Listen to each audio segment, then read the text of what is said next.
everyone, thank you for joining us on News Nationwide today. I am Hawa Salihu Adama. Ahead of the Board of Trustees meeting of the People's Democratic Party, the party's caucus met last night at the presidential villa where members, including President Jonathan, discussed issues of great concern to the party like the 2015 elections and in particular, party guidelines. They also made amendments preparatory to the party's National Executive Committee meeting tomorrow, Thursday. At the end of the closed-down meeting, governors of Abia and Delta State spoke to the State House press corps. The removal of INEC chairman over certain decisions? No, nothing like that. Okay. Nothing like that at all. That is not included in our guideline. Okay. The guidelines concern the election, how the party will be guided. That was what we did. Didn't consider removal of any person at all. Like I said, it is the National Executive Committee that will take concrete decisions.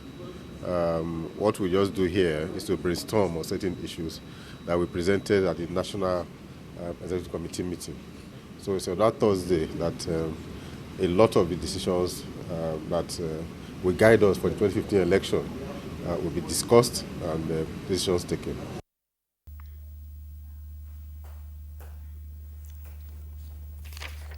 The party's Board of Trustees will meet later tonight.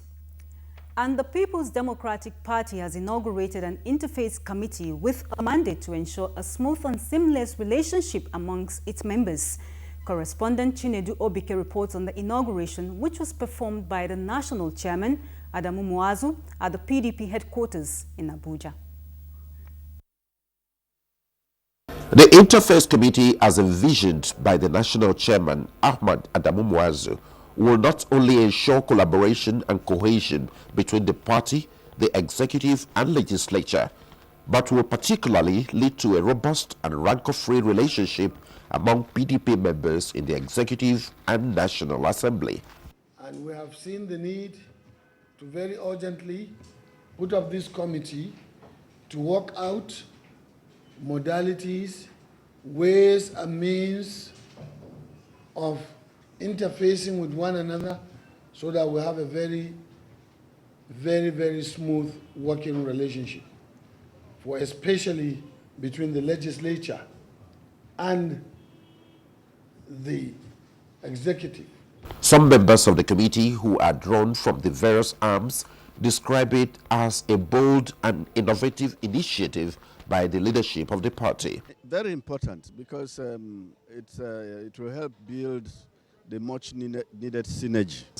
This is very transformational, and I believe Nigerians will reap the benefit of this committee. This is in fulfillment to what you told people, that it brings about innovation and changes to the party. The PDP Executive and Legislature Interface Committee is headed by the party's National Organizing Secretary, Abubakar Mustafa. In Abuja, Chinedu Obike, NTA News. And still talking politics, the 2015 general elections is about 150 days away. Political parties and politicians are putting their acts together behind the scene to put forward their best candidates.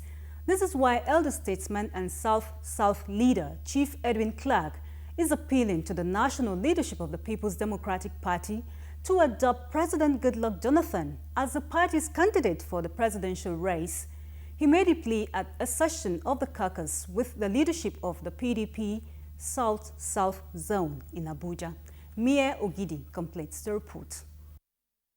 They were led by their chairman, Cairo Ojobo.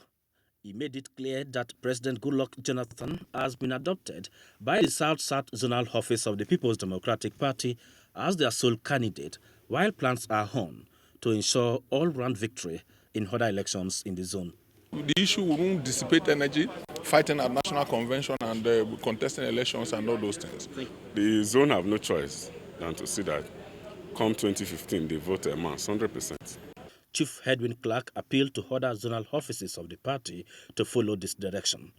For him, President Goodluck Jonathan needs no further campaign, as his works have endeared him to Nigerians. Jonathan has done well. Let the various organs of PDP adopt Mr. President. But there was a reminder by Chief Edwin Clark to his visitors to always assist President Goodluck Jonathan to tackle critical national issues. In Abuja, Mie Ogede, NTA News. Ensuring a violence-free polls in 2015 should be the concern of all Nigerians, especially those at the grassroots.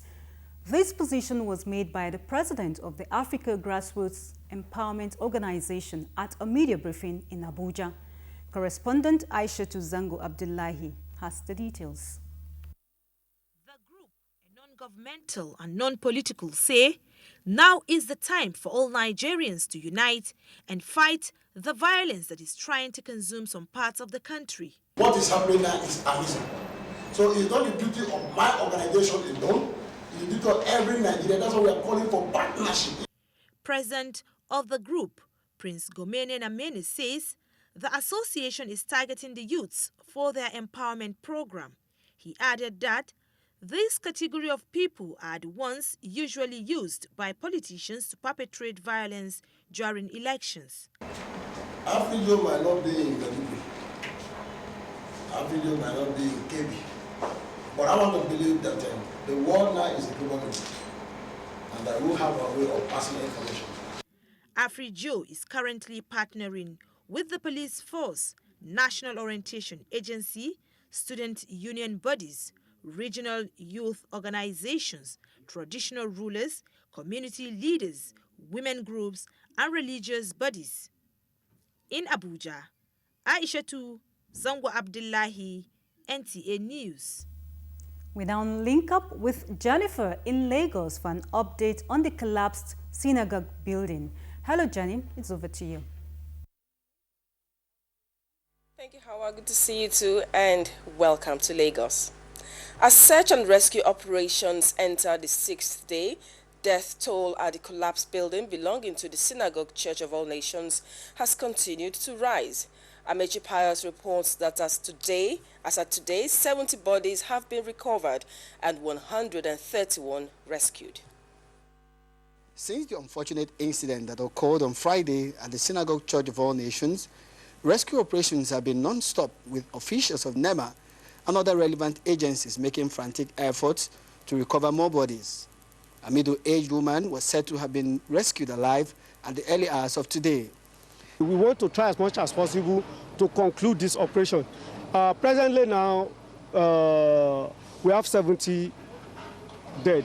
NEMA's Public Information Officer Ibrahim Faniloye also reacted to a BBC report credited to South African President that 67 nationals of that country died in the collapsed building. The church management up to now have not estimated or given us any list of people trapped. So we are just working on a blind ground, guesswork, until when we get to the last robust before we can say, okay, this is what we have done. Whatever we are giving you is what we have assessed personally. So whatever any other figure anybody is giving you, we are not aware. Whatever we give you is authentic, and what the Federal Republic of Nigeria can tell you they have access to. Meanwhile, the public relations advisor to Prophet Temitope Joshua said the church will soon make an official statement on the number of people that died in the building that collapsed on Friday last week. This is what is left of the 6-story building that collapsed on Friday at noon. Search and rescue operations are ongoing from what you can see behind me. It is hoped that this will be concluded in a very short period. From Ikotu here in Lagos, Amechi Pius, NTA News. The enlightenment campaign on the dreaded Ebola virus is being intensified by the government and concerned agencies. One of such is the Red Cross Society of Nigeria, which took the campaign to Snake Island. Abolori Ogbara was with the team and described the experience as revealing. The awareness program brought together community leaders, youth, and older well-wishers of the Nanti village at the Snake Island Apapa to a standstill. The humanitarian organization Nigerian Red Cross Society officials used the forum to enlighten and sensitize the adults and children of the community on the deadly Ebola virus disease. They were also taught how to wash their hands and apply hand sanitizer properly, especially as schools are about to resume. One of the things we are really advising is that this is sanitizer, they need to have sanitizer, and then once they are being sensitized on how to take proper hygiene, prevention will take place. Yeah. This is our own way of saying Ebola must not live in our community. Anything you tell us to do, like washing hands and wash well with clean water and soap and the cream, I believe, by the grace of God, we'll not see something like Ebola. I want to say a big thank you to the Red Cross because for them bringing this, most people don't even know about personal hygiene. The organization says it is ready to contain the spread of the Ebola disease in the country by reaching out to more communities for the benefit of mankind. In Lagos, Abolore Ogbara, NTA News. Nigerian women have been called upon to remain focused and committed to the home front while pursuing their careers or any vocational trade of interest. Governor of Osun State, Rauf Aregbesola, made the call at the grand finale of the 15th anniversary ceremony of NASFAT, which held in Muwe, Ogun State. The report. Speakers at the event urged women to uphold the tenets of Islam and as nation builders ensure they lead exemplary lives, worthy of emulation by the younger generation. Islam values and holds women in high esteem. We will always make a difference if we adhere to the tenets of the religion of Islam in whatever we do. Women are the key players in molding character, in developing personality, and ensuring that we have a well-rounded growth, progress and development in every society. So women have a huge role to play in national development. The week-long NASFAT event afforded women the opportunity to interact, learn, and familiarize themselves with spiritual activities. The National Women Affairs Secretary, NASFAT, Alhaji Nafisat Arugundade, in a welcome address, noted the top is fed up already, and then you have to have some distinguishing characteristics to be relevant in the world we have today. Several activities characterized the event. Issues bordering on family life, health, education and politics formed the topics of discourse at this year's NASFAT Annual Women's Week. As the 2015 general elections draw near, Oyo State Governor Abiola Ajimobi has appealed to politicians and their supporters to shun what he described as politics of bitterness. He made the appeal at the turning of the soil of a new palace for Olubadan of Ibadan. Correspondent Olumide Eguntola has the report. Oyo State Governor Abiola Ajimobi at the occasion advised stakeholders in the political sector to be good ambassadors of peace. While citing his aspiration example, the governor said peace and security has been the foundation of monumental developments in the state. Governor Ajimobi also explained that his administration will never inflict pains on any individual, but rather improve on the standards of living of the governed. The President General Central Council of Ibadan Indigenes, Chief Bayo Oyiro, confirmed that Governor Ajimobi is the brain behind the new palace project. He added that the palace, situated at Okearemo in the heart of Ibadan, the state capital, will be built in phases. The multi-million naira palace will consist of the main building, reception block, powerhouse, and road networks in Ibadan. Olumide Guntola, NTA News. And that report ends our contribution from Lagos. It's back to you, Hawa, for more on Nationwide News. Very well, Jennifer. Now to the environment. A Center of Excellence in Environmental Restoration is to be established in Ogoni land before the end of 2014 to train and provide competencies and support services required by stakeholders in the protection, preservation and restoration of impacted environments. Petroleum Minister, Mrs. Dezani Alison Madueke, gave the indication at a workshop aimed at giving impetus to the implementation of the UNEP report on the environmental restoration of Ogoni land. The report. It is 3 years after the United Nations Environmental Programme UNEP report on Ogoni land was presented, and the establishment of the Hydrocarbon Pollution Restoration Project, HYPREP, mandated to restore all communities impacted participation in the nation's democratic process. In Abuja, Timothy Yusuf, NTA News. A report just reaching us says gunmen have attacked the Federal College of Education, Kano, where many have lost their lives. JTF spokesman Ikechukwu Eze has confirmed this, adding that troops are already at the scene. The report adds that a bomb explosion was accompanied by sporadic shootings. Enugu State House of Assembly passes resolution to enable government participate in central banks' SMEs. These and more reports as we join Ngozi in our Enugu studios. Over to you now. Thank you, Hawa, and welcome to Enugu Network Center. The People's Democratic Party (PDP) in Anambra State has held a unity rally in Ihiala local government area of our state. The rally, which attracted national and state officers, as well as other stakeholders of a party, organizers say is a proof that the party now stands as one in Anambra State. Benson Osadebe has details.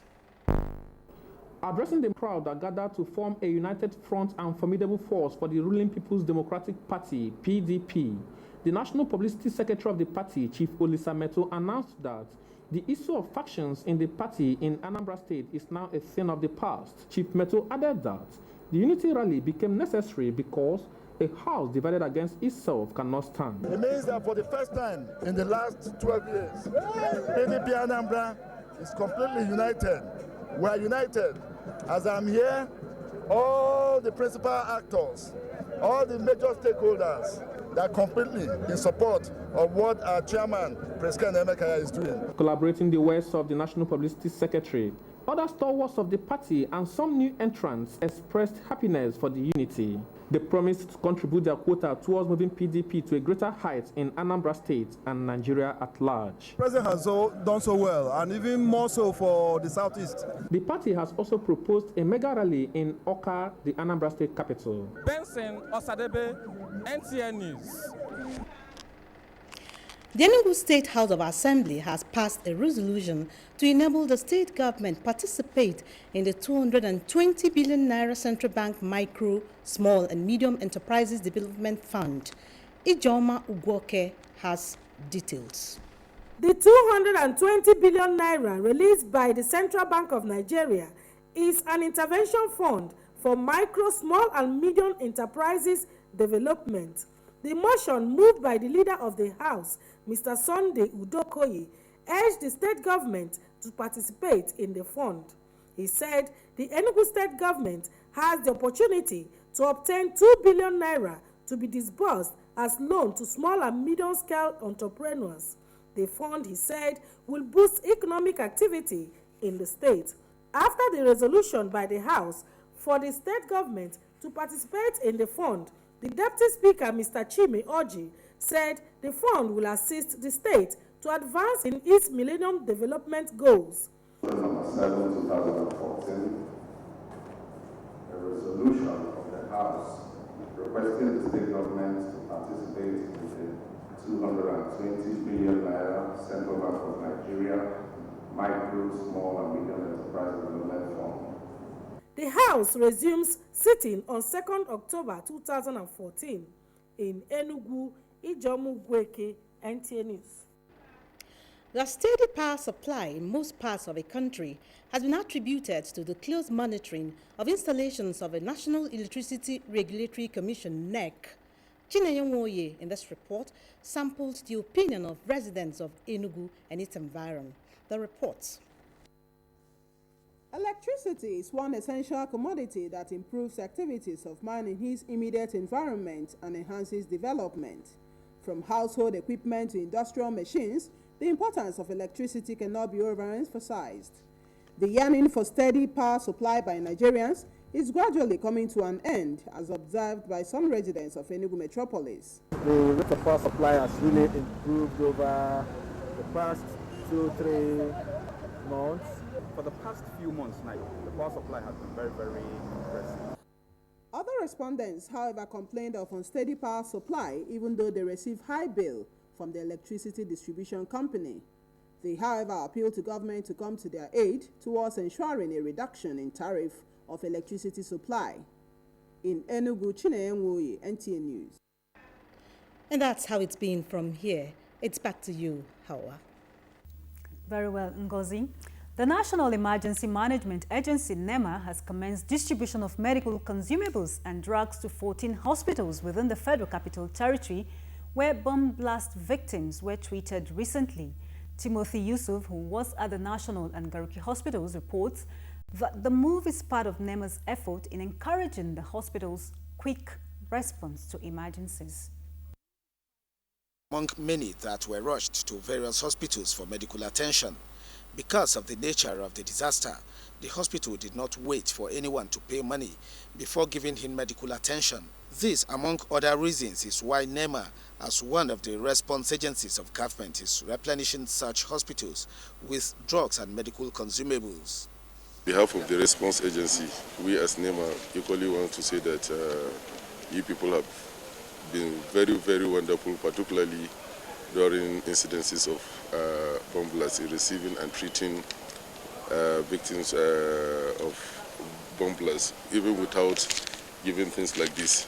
Some of the benefiting hospitals lauded NEMA's gesture and promised to collaborate with it at all times. In Abuja, Timothy Yusuf, NTA News.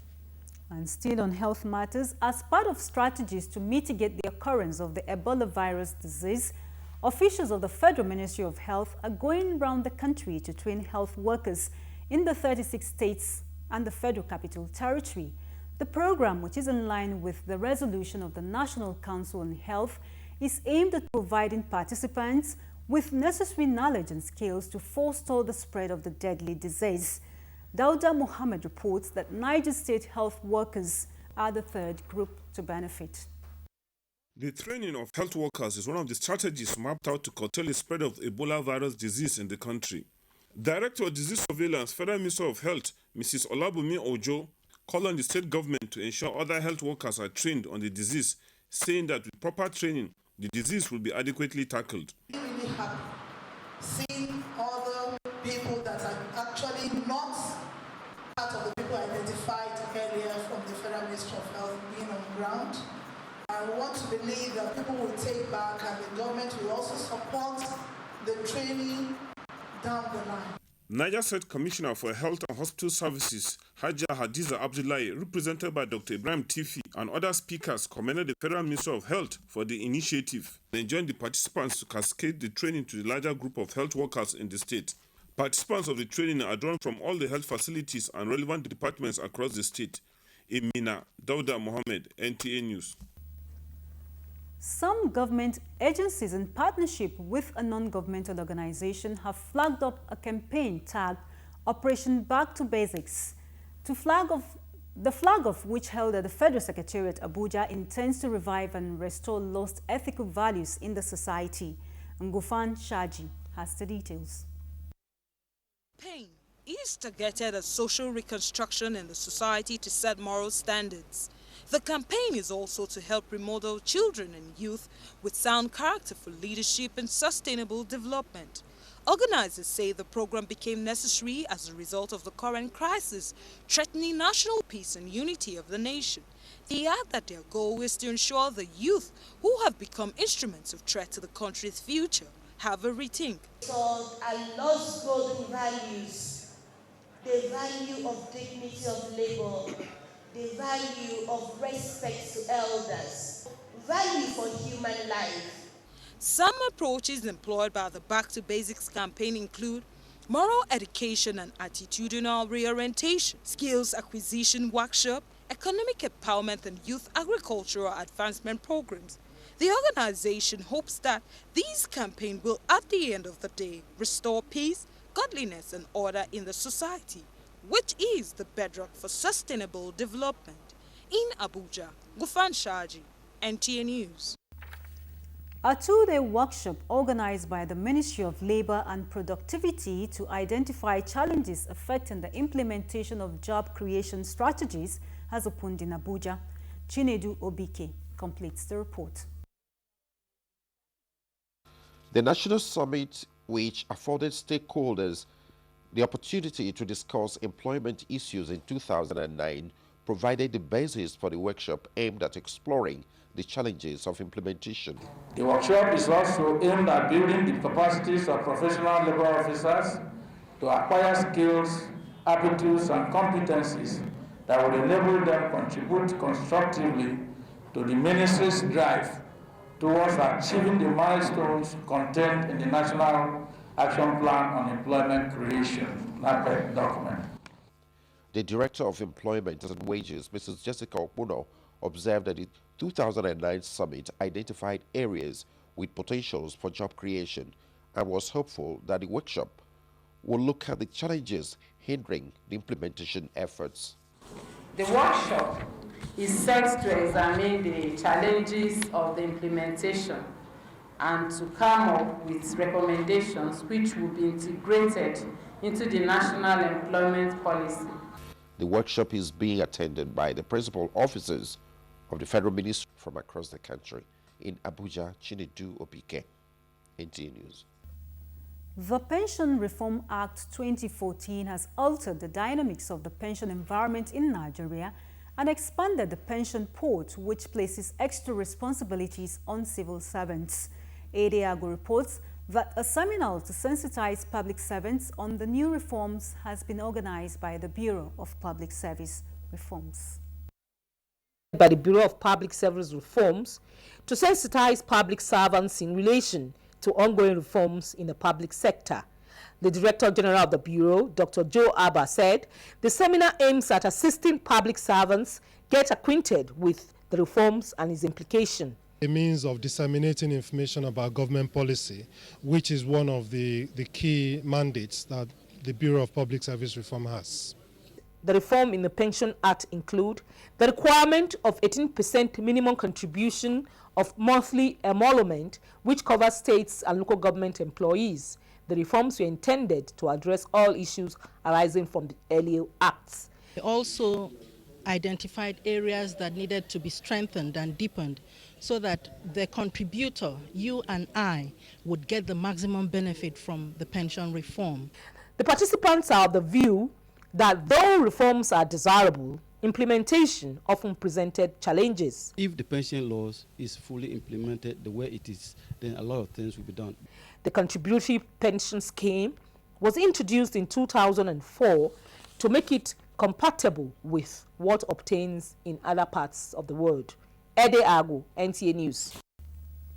In the meantime, a training program towards effective compliance with the provisions of international humanitarian and international human rights law for civilian and military personnel is underway in Abuja. Amina Nujin takes it from here. The European Union identified effective civil-military relations as another major step in tackling Nigeria's current security challenge.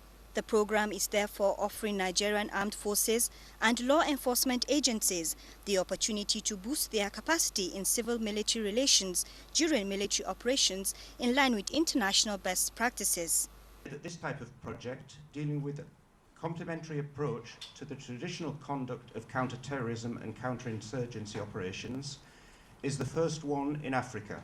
This program will no doubt serve as a veritable platform for the Nigerian Armed Forces and relevant security agencies. Participants are expected to undergo a train-the-trainer course, first-hand live field experience, and strategies of civil-military relations. These activities will be supported by a team of Nigerian consultants, qualified serving and retired military officers, members of the academia, and EU experts. You cannot exhaust the need for continuous training. Continuous training is the basis of military operations. It is a welcome development that with our foreign partners, to take it to another level. At the completion, participants will be inaugurated as members of the Interagency Civil Comic Community in December 2014.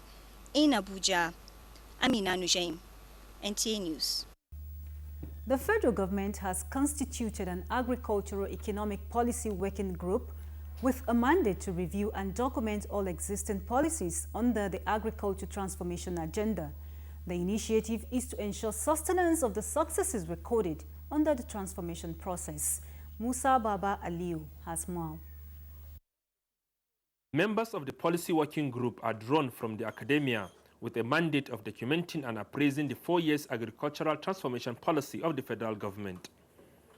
Minister of Agriculture and Rural Development, who inaugurated the committee, said, as a result of the transformation agenda, Nigeria's food importation has declined from $6.9 billion in 2009 to $4.34 billion by the end of 2013. fiscal and agricultural trade policies are needed to protect the gains that we have made in the agricultural sector. Nigeria must never be allowed to become a dumping ground for cheap subsidized food and agricultural products from other countries. Forum of State Commissioners of Agriculture, donor agencies and development partners welcomed the development and pledged their continued support to the success of the food policy.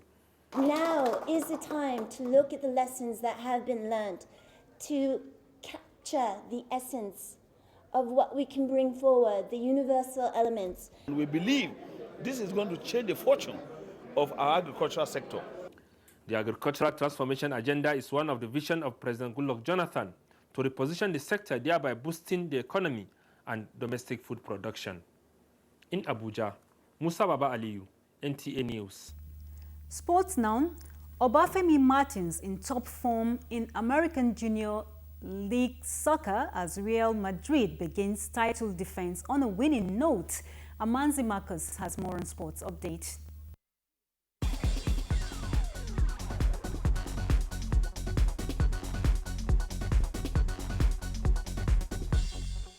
Prolific Nigerian striker Obafemi Martins believes his form is good enough to justify a recall to the Super Eagles since his last outing against Kenya in March 2013. Martins, who has notched up 13 goals and 9 assists this season, believes the coaches will have to make a decision and not the player trying to force himself on them. Martins scored his 13th goal in the American Major League Soccer last weekend in his side Seattle Sounders 3-2 home win over Real Salt Lake. Meanwhile, the group phase of this season's UEFA Champions League began on Tuesday with 23 goals scored in 8 matches. Last season's runners-up Atletico Madrid lost 3-2 to Olympiacos in Greece, where Juventus beat Malmo 2-0. Real Madrid started on a winning note in an attempt to defend the title they won last season. The whitewashed Swiss club side Basel 5-1. Mario Balotelli and captain Steven Gerrard scored 2 goals to earn the 3 points at Anfield for Liverpool against Ludogorets. Ciro Immobile opened scores after powering past Laurent Koscielny as Gabonese striker Pierre-Emerick Aubameyang scored in Borussia Dortmund's 2-0 defeat of Arsenal. With Sports News Update, Amanzi Marcus, NTA News.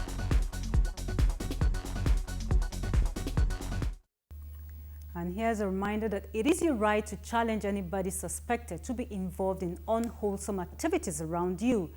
Be security conscious. This message is from the Directorate of State Security.